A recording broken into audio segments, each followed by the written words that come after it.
গোপালগঞ্জের টেকেরহাট থেকে ঘোনাপাড়া পর্যন্ত সড়কটির প্রশস্ত করার কাজে ধীরগতির কারণে ভোগান্তির শিকার হচ্ছে যাতায়াতকারী ও স্থানীয় বাসিন্দারা। কাজ শেষ করার জন্য 2 দফা সময় বাড়ানো হলেও নির্ধারিত মেয়াদে তা সম্পন্ন হবে না বলে ধারণা করা হচ্ছে। দীর্ঘ সময় ধরে খোঁড়াখুঁড়ি চলায় যানবাহনের যাত্রী ও স্থানীয়দের দুর্ভোগ বাড়ছে। গোপালগঞ্জ সংবাদদাতা শেখ মোস্তফা জাহানের প্রতিবেদন, জানাচ্ছেন খালিদ হাসান। গোপালগঞ্জের টেকেরহাট থেকে ঘোনাপাড়া পর্যন্ত সড়কটি প্রশস্ত করার কাজ শুরু হয় 2020 সালের 1 জুলাই। 2 দফায় মেয়াদ বাড়ানোয় 44 কিলোমিটার দীর্ঘ এই সড়কের নির্মাণ কাজ শেষ হওয়ার কথা এ বছরের 30 জুন।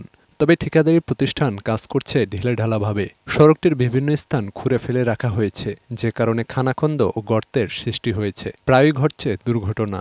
ধুলোবালিতে নাজেহাল হচ্ছে সড়কটি দিয়ে যাতায়াতকারী ও রাস্তার পাশের বাসিন্দারা।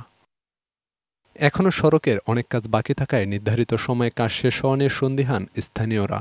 দুর্ভোগ কমাতে কাজ দ্রুত শেষ করার দাবি জানিয়েছেন তারা। এই বছরকে বছর এইভাবে এই যে করতেছে, করে না।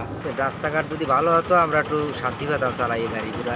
সড়কের 80% কাজ শেষ হয়েছে বলে জানিয়েছেন গোপালগঞ্জ সড়ক ও জনপথ বিভাগের নির্বাহী প্রকৌশলী। 38 কিলোর মধ্যে সর্বসাকুল্যে এখন বাকি আছে 5 কিলো, পুরোটা 5 কিলো। যেটা আমি যখন আসছিলাম তখন সব মিলে বাকি ছিল মিনিমাম হলেও আপনার 15 থেকে 20 কিলো। অগ্রগতি হয়েছে, অগ্রগতি আরো হবে।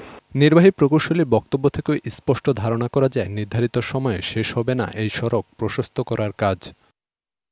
ডেস্ক রিপোর্ট, বৈশাখী সংবাদ।